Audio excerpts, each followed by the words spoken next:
तो किसान भाइयों, कल अभी पिछले दिनों केंद्र सरकार ने किसानों के लिए जो धान का समर्थन मूल्य है वो घोषित कर दिया और समर्थन मूल्य में उन्होंने 69 रुपये कुल बढ़ाया। तो इस तरह से जो धान की कीमत है मध्य प्रदेश में अब वो हो गई 2369 रुपये। तो ये जो 2369 रुपये बढ़ाया है, इसमें अगर हम बातचीत की जाए तो ये है कि देखिए, दो बातें हैं। एक तो ये है कि चुनाव के समय यहाँ मध्य प्रदेश में तमाम नेता बीजेपी के, और उन्होंने अपने घोषणा पत्र में ये बातें लिखी थी कि हम यहाँ पे 3100 रुपये की धान खरीदेंगे। तो एक तो ये अपने वादे से मुकर रहे हैं। दूसरा ये है कि जो सरकारों की जो संस्थाएं हैं, जो सरकार का सरकारी आयोग है जो ये निर्धारित करता है कि प्रति कुंटल जो हमारी लागत है वो क्या आ रही है, तो उसे हम CACP कहते हैं।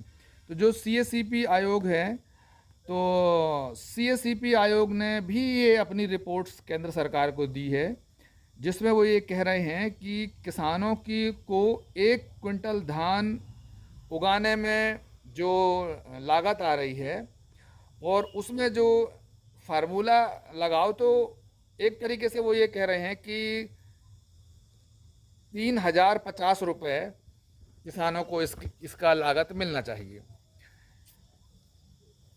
एक तरीके से वो ये कह रहे हैं कि किसानों को उनका समर्थन मूल्य 3050 रुपये मिलना चाहिए। तो CACP आयोग भी ये सिफारिश कर रहा है, और जो नेता लोग हैं उन्होंने भी ये वादे किए थे कि हम आपको 3100 रुपये में धान खरीदेंगे।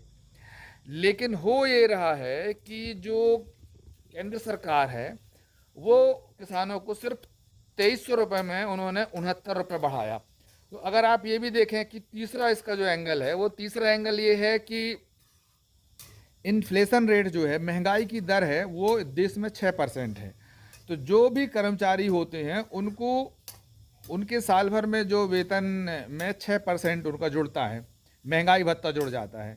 तो इसी तरह से अगर आप देखा जाए तो अगर आप 6% लगाते हैं तो वो हो जाता है 138 रुपये के आसपास। अब 138 रुपये भी किसानों को वो नहीं दे रहे हैं, वो दे रहे हैं 3%। 2300 का 3% ही होता है 69 रुपये। तो वो आपको 2369 रुपये की कीमत दे रहे हैं। तो ये एक तरीके से किसानों के साथ सरासर धोखा है, और किसानों के साथ जो किया जा रहा है वो सरासर ये धोखेबाजी है एक तरीके से। अब आपने हमसे ये कह के वोट मांग लिया कि हम आपकी धान 3100 रुपये में खरीदेंगे, और जब आप घोषणा कर रहे हैं तो आप सिर्फ 69 रुपये बढ़ा रहे हैं। और पिछले दिनों 2300 रुपये की धान बिकी, तो 2300 रुपये में 69 रुपये आप जोड़ दीजिए, 3% और मिल गया। तो ये क्या है, आप ये ऐसा क्यों कर रहे हैं? और हमेशा जब बात चलती है कि जो CACP आयोग है और जो स्वामीनाथन आयोग बना था, स्वामीनाथन आयोग ने ये कहा था कि किसानों को उनकी उपज का लागत दीजिए और उसमें 50% मुनाफा जोड़ दीजिए।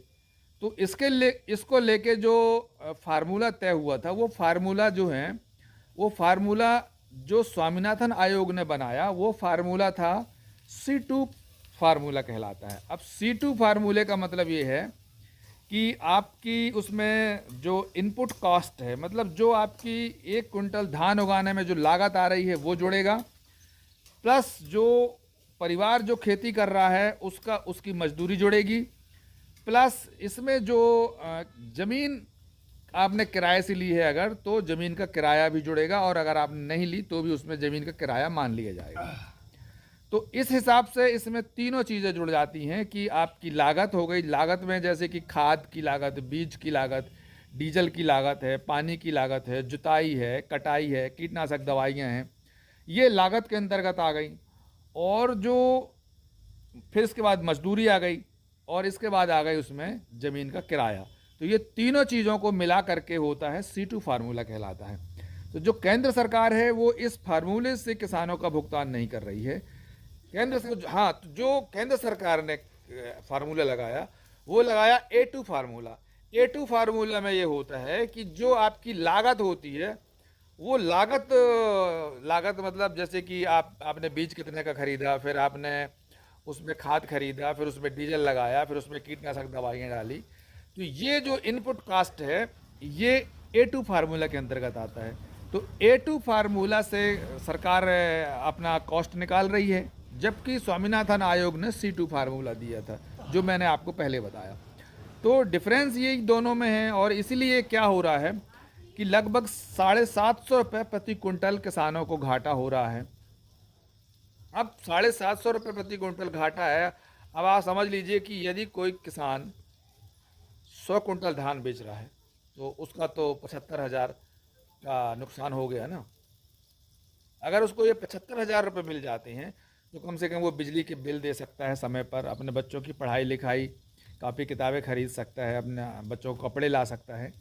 तो इसलिए किसान भाइयों, इन सब मुद्दों में बात करना होगा, और बात करके अपने आसपास जो नेता हैं उन पर ये दबाव बनाना होगा।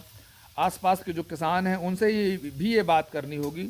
और ये इस तरह की जो हम लोग नई बातें आपके बीच लाते हैं, जो वीडियो के माध्यम से ला रहे हैं, इन वीडियो को भी आप लोगों के सामने इसके फॉरवर्ड करिए और लोगों को शेयर करिए, जिससे ज़्यादा से ज़्यादा ये सूचना और ज़्यादा से ज़्यादा ये बात अन्य लोगों के पास तक पहुँचे। और आप यदि किसान हैं तो किसानों की तरह आप सोचिए और किसानों के हक़ के लिए लड़िए। तो आज बस इतना ही। कल हम आपसे मिलते हैं किसी और मुद्दे के साथ में। यदि आप हमारे चैनल को पहली बार देख रहे हैं तो आप इसे सब्सक्राइब कर लीजिएगा, शेयर कर दीजिएगा और एक लाइक भी कर दीजिए। धन्यवाद, आपने हमारी बात सुनी।